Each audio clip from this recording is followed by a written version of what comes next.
निरव कुमार यादव, तुम्हारी कोई आखिरी इच्छा है? साहब ब्याह तो करवा देनी, अब सुहाग रातों करवा देती तो मोरे में आसानी रही।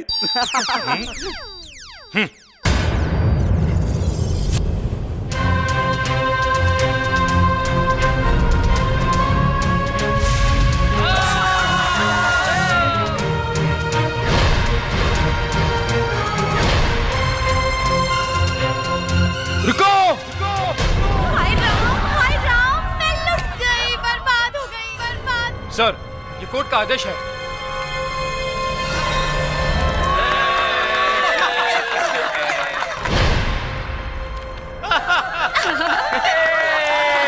क्या क्यूट लग रही है डियर, क्या क्यूट लग रही है।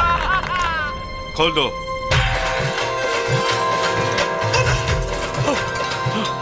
जय बजरंगबली, हम तो पहले ही कहत रहनी कि हम कुछ नहीं की कैले। जाओ मनाओ सुहागरात।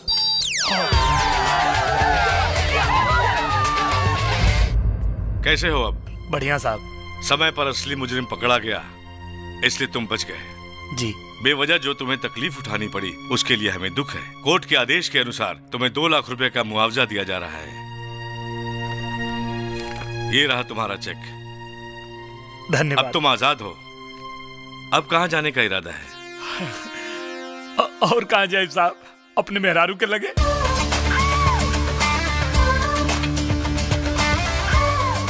वो साधारण औरत नहीं के साहब, साक्षात देवी भी है, और ओकरे पुण्य प्रताप से तो हम बच गए नहीं।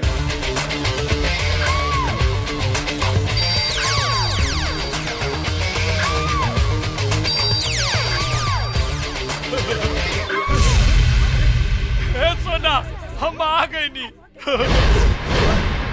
चाचा, साक्षात देवी भी है हमार मेहरारू। हमरा बचला के खुशी में पार्टी मनावतिया। देखो ना, चलो कहाँ रुकेला। अच्छा ना नच बोलो, तो हम तो अन्य लोग के भोजपुरिया डिस्को देखा होता नहीं। अरे भाई क्यों जीना जवार के भाई यहाँ हो।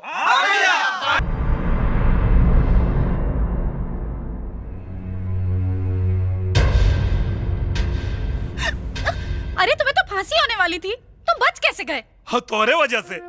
तू साक्षात देवी बाड़ू। जब से तो से बिया भइल ना, हमार सब ग्रह नक्षत्र कट गई। जो नस्ली अपराधी रहे साला पकड़ा गई, और तुम्हार पति तोरा सामने बा। पति? तुम जैसे जाहिल गवार को मैं अपना पति तो क्या इस घर का नौकर भी नहीं बनाऊंगी। का? तो जेल में जो हमारा साथ फेरा ले रहलू, वो सब नाटक रहे? हाँ सब नाटक था। अरे मैं तो शादी करना ही नहीं चाहती थी, लेकिन मेरे डैड ने मरने से पहले एक वसीयत बनाई थी, जिसमें लिखा था कि अगर मैं शादी नहीं करूंगी तो उनकी दौलत में से मुझे एक फूटी कौड़ी नहीं मिलेगी। इसीलिए तो मैंने तुमसे शादी की, ताकि तुम्हें फांसी लगे, तुम मर जाओ और मैं आजाद हो जाऊं। लेकिन तुम तो बच गए और यहाँ मेरा सर खा रहे हो। इसलिए फटाफट अपना बोरिया बिस्तरा बांधो और दफा हो जाओ मेरे घर से। हाँ तो दफा ना, कब तक तुर मुंह देखा। अरे हम तोरा के सती समझनी और ते तो डायन निकल ले। तोरा जैसे मेहरारू के तो मुंह देखल पाप बा। अगर तोरा के हमार मुंह नहीं देखे के ना, तो हमरो के तोर मुंह नहीं देखे के। तो खड़े खड़े मुंह देख क्यों रहे हो? निकलो ना। हाँ तो चिल्लात का बढ़ जाता नहीं ना।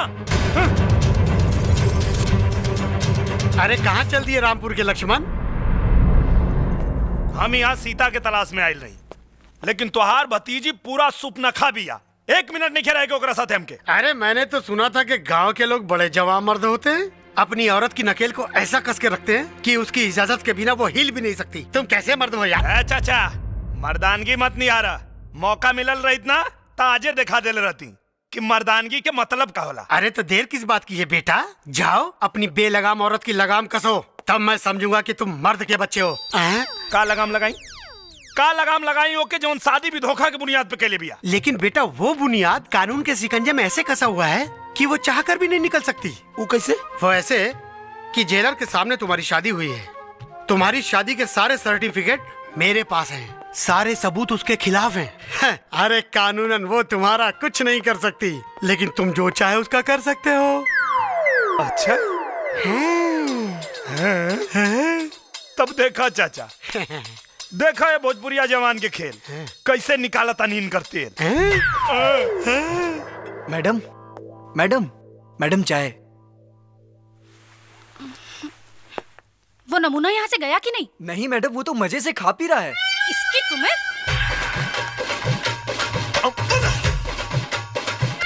अरे तुम्हारे बाप का घर है क्या जो इतना मजे में खा रहे हो? बाप के नहीं खे, ससुर जी के हो। दहेज समझ के खाता नहीं, तोरा कोनो दिक्कत? भिखारी कहीं के, तुम खुद यहाँ से निकलते हो या मैं तुम्हें घसीट के बाहर निकलवाऊं? अरे केकरा से बात कर दिया रे? पति परमेश्वर से ऐसे बात कर जाला? देख भी जबान संभाल के बात करना था, कान के नीचे जवन लपड़ मारब की आंख निकल के नाचे लगी। तुम्हारी इतनी हिम्मत कि तुम मुझ पे हाथ उठाओगे? हाँ, आज जरूरत पड़ी तो लथियेबो करब। ई कौन बेला रे उठे के? हैं? काल से अगर सवेरे सवेरे उठ के आई कुल झाड़ू पोछा ना भइल ना, तब हम तोके बताएब कि मर्द आ मेहरारू में अंतर का होला। रामू लोचन! जी मैडम। अभी के अभी इस आदमी को यहाँ से बाहर निकालो। बेटा, इनकर मर्द होके के नाते अब घर के मालिक हम बानी। अब ऑर्डर इनकर ना हमार चली। हमारा के निकाले ही बोलो तो नहीं लोग के निकाल दे। नहीं मालिक। अरे हाँ, अब तू मुंह का देखा तारी रे? हैं? जो हमरा खातिर पानी लेके आओ। पानी? मैं तो तुम्हें जहर दूंगी। जहर दूंगी? जोन देवे के बाद तो देते नहीं खे। नाराज हो गए। सुनो ना, दिन भर लड़ाई हुई तो हमनी के प्यार मोहब्बत कब करे के? वैसे रात के तब प्यार के हमनी के खेला खेलिए ना पहुंच जा। चला ना, अभी प्यार के लड़ाई लड़ल जाओ। Oh shit. सोना, सुहाग रात तो सभे मनावला, हमनी के सुहाग दिन मनावल जाओ। चलो ना। चाचा जी, हाँ जी? इस बदतमीज आदमी को अभी के अभी यहाँ से बाहर निकालिए। अरे नहीं नहीं बेटा जी, अपने पति को बदतमीज नहीं कहते, उससे शराफत से पेश आते हैं। पति माय फुट। और मुझे तो लगता है आप भी इससे मिले हुए हैं। कोई बात नहीं, मैं इस शहर का सबसे बड़ा वकील करूंगी और चुटकियों में तलाक देके इसे यहाँ से बाहर निकलवा दूंगी, देखना। अरे नहीं नहीं बेटा जी, ऐसी गलती जिंदगी में मत करना, क्योंकि तुम चाहकर भी तलाक नहीं दे सकती। क्यों नहीं दे सकती? क्योंकि उस दिन तुमने अपने पिता की वसीयत को बगैर पढ़े फाड़ दिया था। उस वसीयत में साफ साफ लिखा है, अगर तुम अपने पति को तलाक दोगी तो ये पूरी जायदाद तुम्हारे पति की हो जाएगी, यानी इसकी हो जाएगी। Oh no! ओह यस बेटा जी। हाँ, एक शर्त पे ये पूरी दौलत तुम्हारे नाम पे हो सकती है। अगर ये तुम्हें तलाक दे दी, तुम तलाक दोगे बेटा? ना, इतना मुश्किल से तो इतना गोच माल मिलल बा, हम ये जन्म तक का 7 जन्म में छोड़े वाला नहीं की। तुम्हें तो मैं आजा।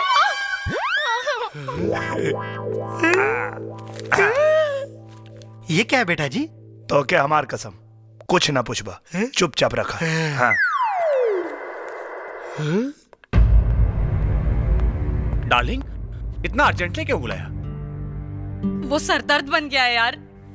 अगर वो यहाँ से जल्दी नहीं जाएगा ना तो मैं पूरी तरह पागल हो जाऊंगी। नहीं सुना डार्लिंग, मेरे रहते तुम्हें कुछ नहीं होगा। दुनिया में तुम ही तो एक सहारा बचे हो मेरे। प्लीज कुछ भी करो, कैसे भी उसे यहाँ से भगाओ। बस तुम देखती जाओ, उसका तो मैं वो हाल करूंगा कि वो तुम्हारी घर की तरफ मुड़कर देखेगा भी नहीं। अंदर कैसे घुस गए? निरहुआ कहाँ है? क्यों?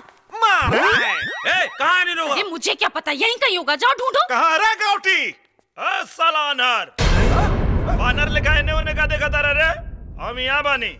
अरे उसका मुंह क्या देख रहे हो, जाओ मारो। चलो मार इसको। आजा आजा आजा आजा आजा आजा आजा बेटा, आजा आजा आजा आजा आजा, अब मजा आएगा। आजा आजा आजा, बोलो बजरंग बली की जय। अबे सालो, तुम लोग जयकारा लगाने आए हो, मारो ना। रुका।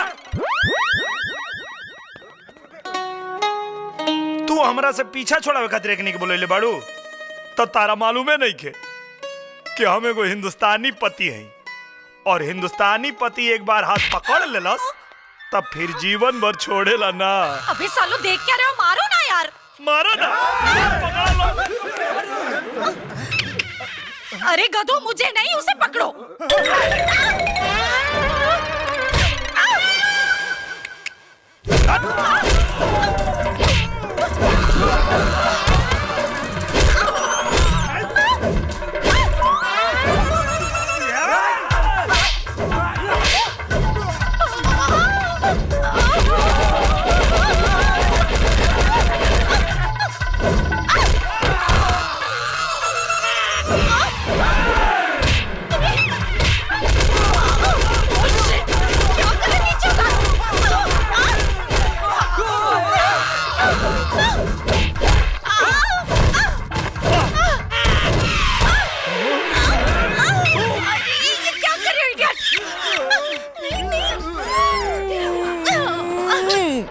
लड़की से हार गई लोग, दबावा। अरे लड़की तोनी की धकेल देती है, दबा दो साले। हार गई लोग, दबावा। तोनी की लड़की हरा देती है। अरे तुम लोग मारने आए हो कि चुम्मा दिलाने आए हो? आजा आजा आजा आजा।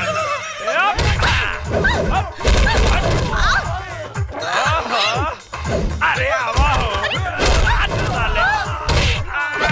अरे क्या कर रहे हो तुम लोग? अरे मुझे तो नीचे उतारो। सही गुंडन के बोलेंगे थाड़ू तू। घुमावा घुमावा भाई लोग सुहाग रात में के भाई बनवावा लोग भाई।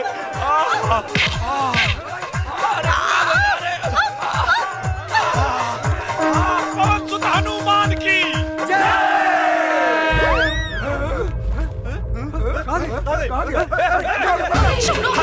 आजा आजा आजा। देख क्या रहे हो? मारो।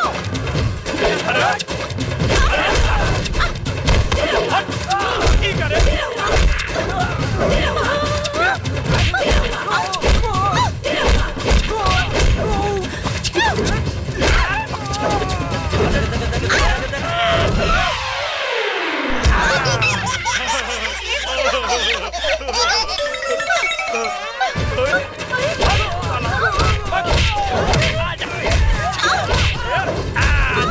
रामचंद्र की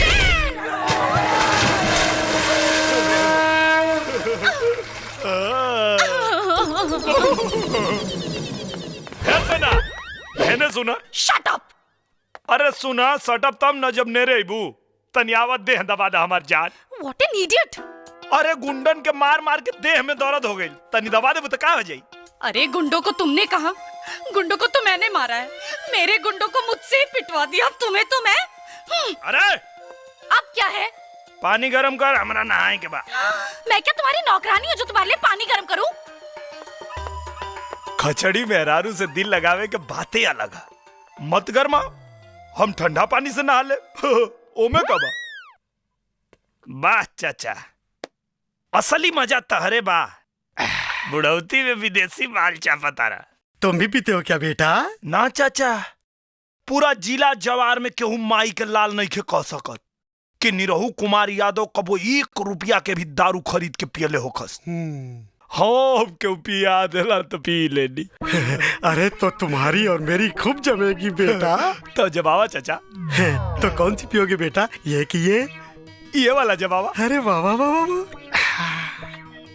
ये लो। लो बेटा। और चापा? चापा? अरे भारा। ओ तनी और भारा। अरे भारा हो।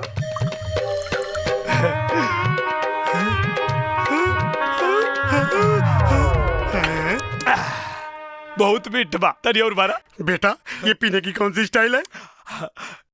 ये अमन का देसी स्टाइल है। अच्छा अच्छा अच्छा। भरा भरा। लो। भरा तारा की बुलवावा तारा। दा। ला।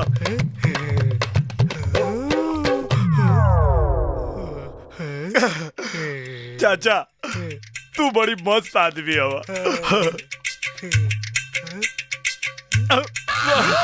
ना ना ना ना, ये बात सोचा कि हमके नशा होता। ये तो हो माने हम केतनो पी ली, लेकिन हमरा नशा ना होला। कबो ना चाचा। एक बात के शिकायत बा चाचा। क्या हो गया बेटा? बहुत बड़का शिकायत बा। हाँ बोलो बोलो बेटा बोलो। बहुत बड़का गलती काम कैले बड़ा तू लोग। क्या हो गया बेटा? ये अपना बेटी के नाम सोना काहे रख ले वो लोग? क्यों? घंटा सोना। ब्याह भइले इतना दिन भइल, सलोज ले एक दिन नहीं के सूते देले। सोना। हाँ तो हमारो नाम निरहू कुमार यादव। आज तो चिखिया के रहे हम। चीखे मतलब? अब बेटी दमाद के कुल बात जानल जरूरी बा। चुपचाप बैठ के दारू पियो, हम जाता नहीं चीखे। चीखे के बाद दत्वन करे के पड़ी।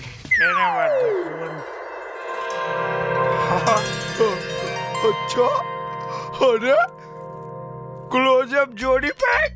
इस टीवी में दिखावला तो ना पेश के साथ बरसों बा। आज तो जतरा बन जाए। हो आ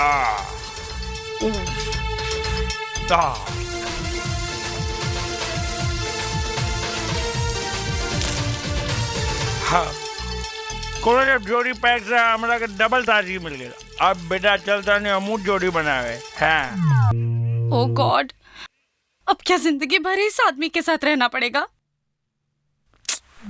अरे तारा अंग्रेजी से बढ़िया तो देसी में होला। कम से कम जितना तेजी से चढ़ेला उतने तेजी से उतर भी जाला।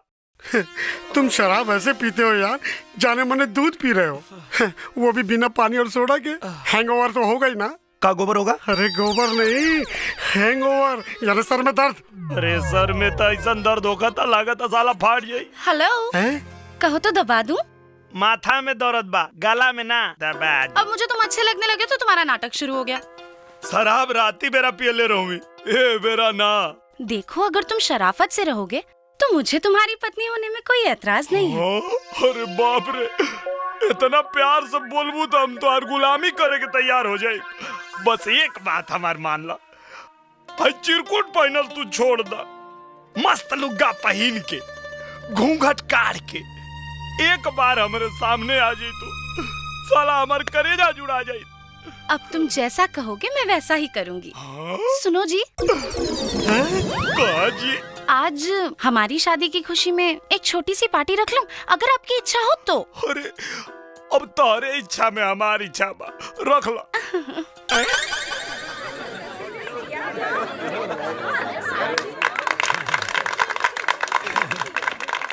हाय फ्रेंड्स, ये है मेरे हस्बैंड निरहू कुमार यादव। कैसी लगी हम हस्बैंड वाइफ की जोड़ी? बहुत बढ़िया, जैसे मर्सिडीज के साथ ट्रैक्टर को बांध दिया गया हो। ट्रैक्टर नहीं, गांव का नमूना है ये। सड़ी हुई जीन्स, सड़ा हुआ कुर्ता और गले में गमछा, वाह भाई वाह। इससे अच्छे कपड़े तो हमारे घर के नौकर पहनते हैं। भाई इसके कपड़ों पे मत जाना, ये आदमी दिखने में सीधा साधा एक नंबर का सातिर है, सातिर। सोना की करोड़ों की दौलत देख के इस भीख मंगे की आंखें चकाचौंध हो गई है। धक्के मार मार के ये बेचारी इसे घर से बाहर निकालना चाहती है, पर ये जोक की तरह इसे चिपक गया है यार।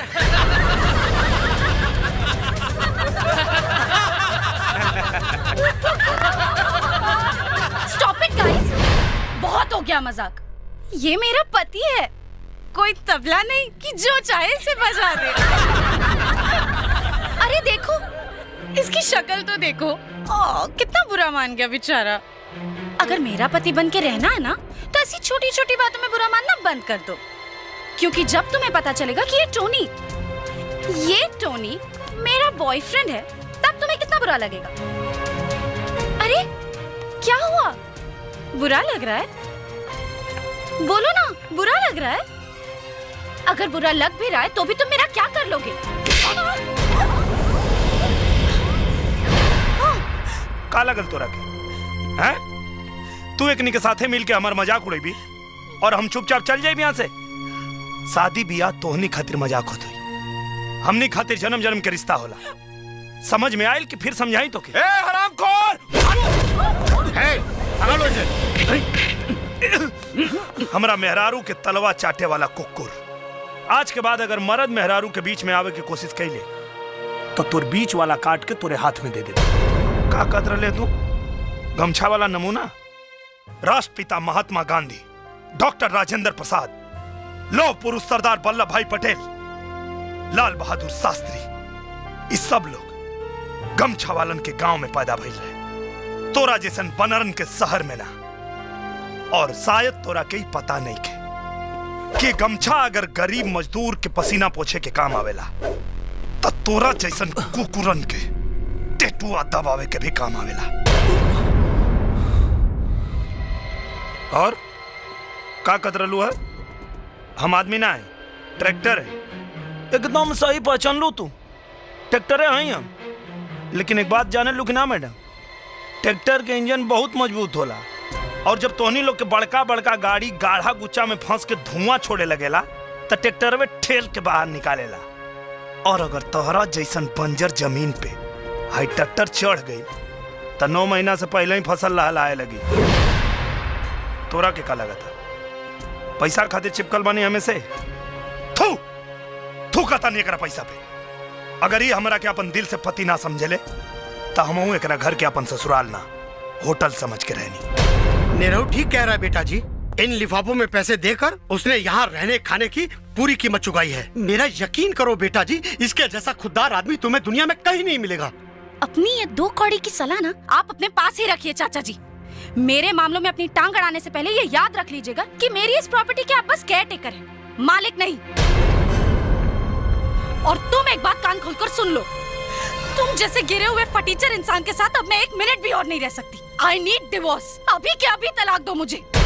अच्छा तलाक चाहिए? हाँ दे दे तलाक, लेकिन ओकरा खातिर तोरा के हमारे को शर्त माने की पड़ी। क्या शर्त? अगर तलाक चाहिए तो तोरा के हमारा गांव में चल के हमारे मेहरारू बन के 6 महीना रह के पड़ी। मैं नहीं जाने वाली तुम्हारे उस सड़े हुए गांव में। तो हम ना लाई तोरा से ब्याह करे, तू आई लाली हमरा से ब्याह करे। और अगर अब तलाक चाहिए तो गांव में तो हमरा चले के पड़ी। मैं जानती हूँ जब तुम यहाँ रहकर मेरा तन हासिल नहीं कर पाए तो अब गांव जाके अपनी मुराद पूरी करना चाहते हो ना तुम? तोरा मर्जी के खिलाफ गांव में तोरा के हाथ भी ना लगाई। ये को मर्द के जुबान। मैं कहीं नहीं जाने वाली, समझ गए? हाँ तो तलाक देवे में तो हर तेल निकाल देबो।